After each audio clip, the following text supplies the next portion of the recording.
Losing Philip K. Dick's head. Consider the sorts of things on air travel might accidentally leave in an overhead bin: a novel, a jacket, a laptop computer, or perhaps the $750,000 android head of author Philip K. Dick. Meet David Hanson. In the world of robotics, David Hanson is known as the genius inventor of Frubber, an authentic-looking synthetic skin with his breakthrough.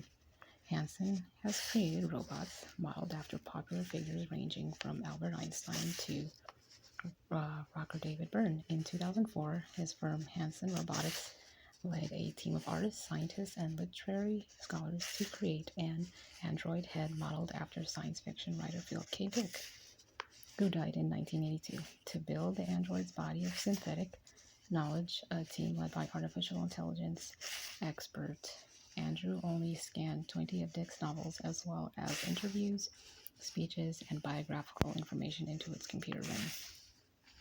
After 6 months of work, the completed android was an impressive achievement. Using a camera for its eyes, the android could follow movement, make eye contact, and recognize familiar faces in a crowd.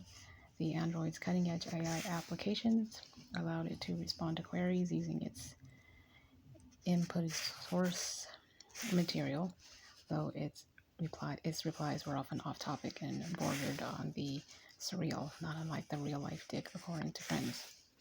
The team called it Phil. Meet Philip K. Dick. Hanson and his team chose an apt subject for their robot.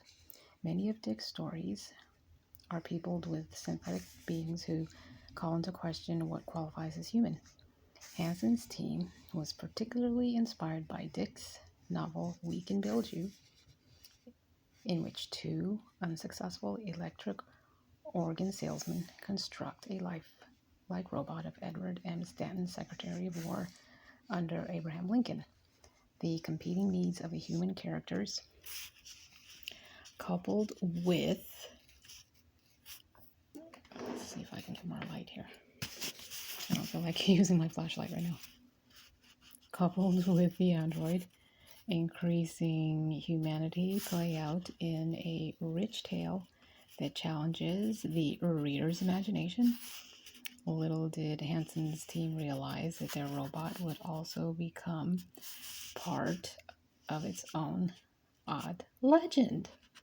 David Hanson loses his head in June 2005. Phil made his debut appearance at Chicago's Next Fest Technology exhibition. The technically minded marveled at the fear of engineering. The sci-fi fans thrilled at the wonderful irony of interacting with an android replication of their long-dead hero, and the curious were rewarded by the eerie sense of humanity that Phil inspired. On the heels of this success, Hanson, who was juggling time between his growing firm and his doctoral work, courted Phil around the country. In Pittsburgh, Hanson received the Open Interaction Award for Robotics from the American Association for Artificial Intelligence. At the San Diego Comic-Con, Phil took part on a panel discussing the upcoming release of the film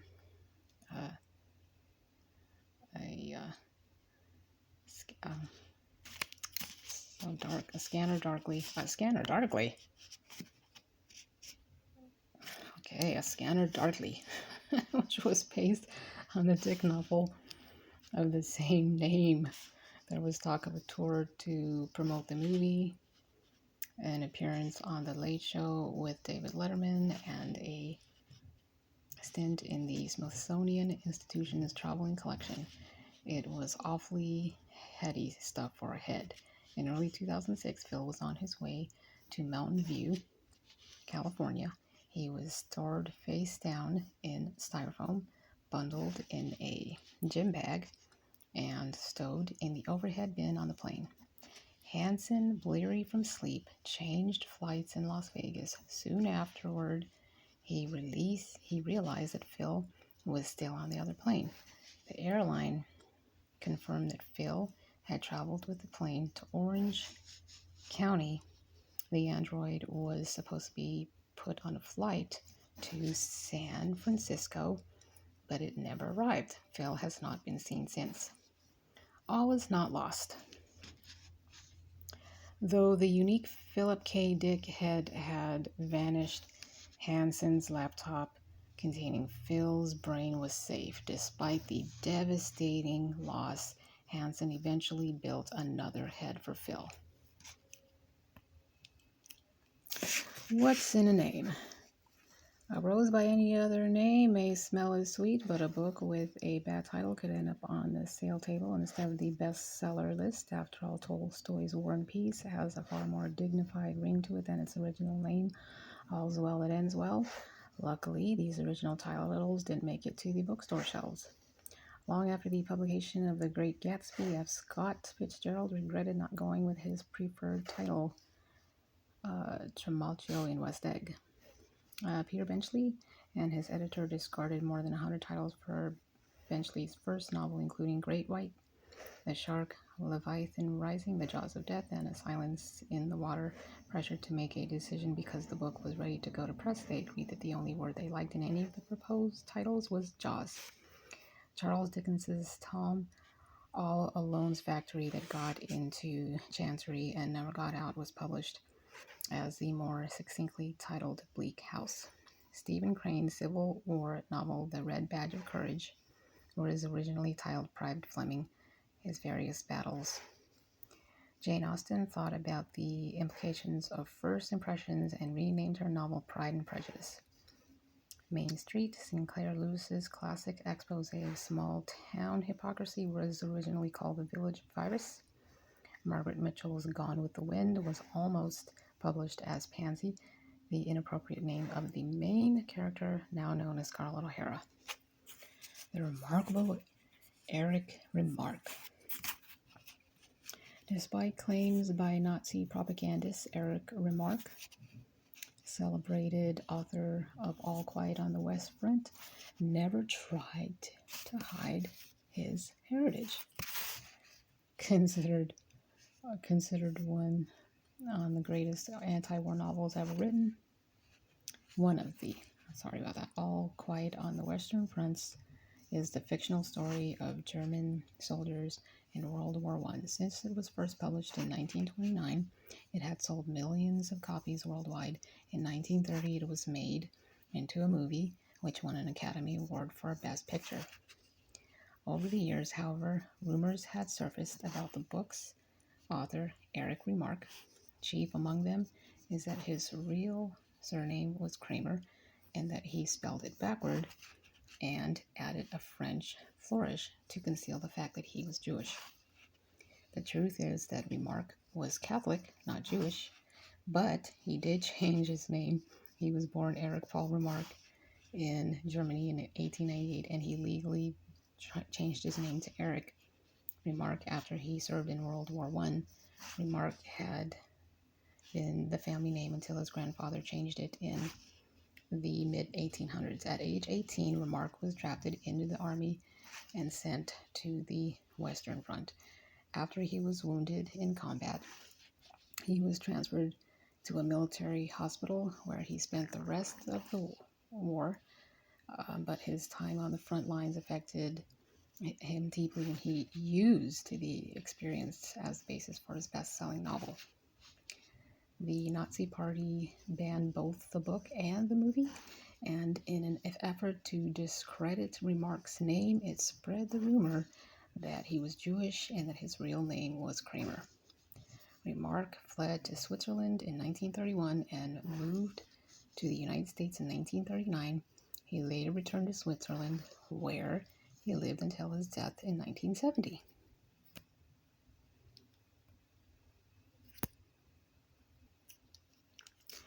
Art by the numbers, the Vogel collection. So you like art, but you're operating on a shoestring budget, huh?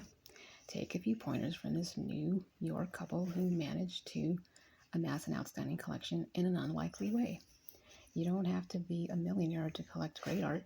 Take it from Herb and Dorothy Vogel, two New Yorkers who, back in the mid 1960s, began collecting art that they liked, could afford, and could fit into their modest abode. And they liked a lot, could afford more than they thought, and managed to fit more than 2,000 works into their one-bedroom space. In the beginning, there was art. In 1962, Herb Apostolkirk married Dorothy, a librarian. Their mutual love of art initially brought them together. Dorothy once said that when it came to their relationship, it was art or nothing, clearly a serious commitment to both one another and their shared interest. However, the Vogels were about as well off as the starving artists that they patronized, but the couple made do by living off Herb's salary and buying art with Dorothy's. They embarked on their art odyssey.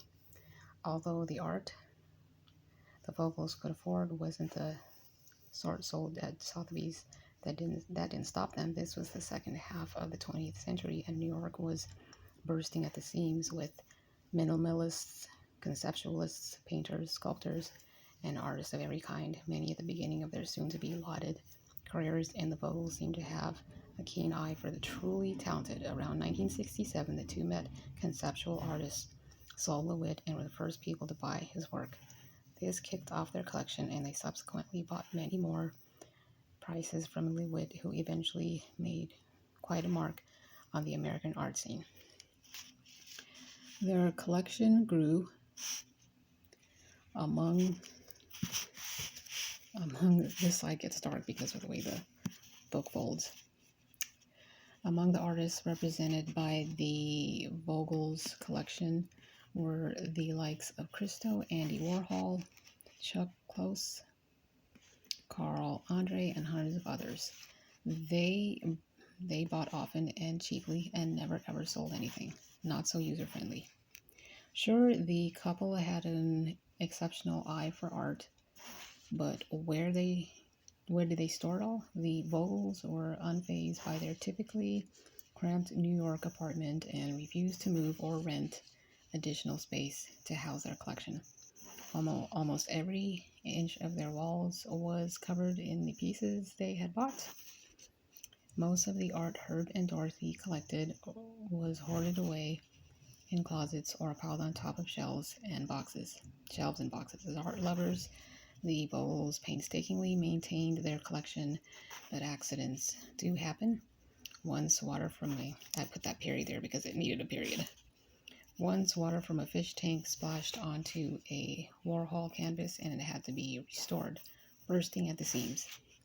The Vogels might have been a bit preoccupied with buying art, but they weren't hermits or recluses. In fact, they were often seen out and about with the artists whose work they collected. For Herb and Dorothy, forging a connection with the people who produced the art was part of the purchasing process. Finally, in 1992, aware that they were running out of space, the Vogels pledged their collection, all 2,000 pieces, in installments to the National Gallery of Art in Washington, D.C., where they spent part of their honeymoon decades before. No longer stored in a coat closet, these incredible works of art can now be enjoyed by all. The public and art elite alike lauded the Vogels, embracing the couple and their collection for its scope, intensity, and foresight. In 2008, a documentary titled Herb and Dorothy enlightened filmgoers about the couple and their lifelong ambition. The director, Megumi Sasaki, remarked, I thought I was going to make a small film about beautiful small people, but I learned they are giants of the art world.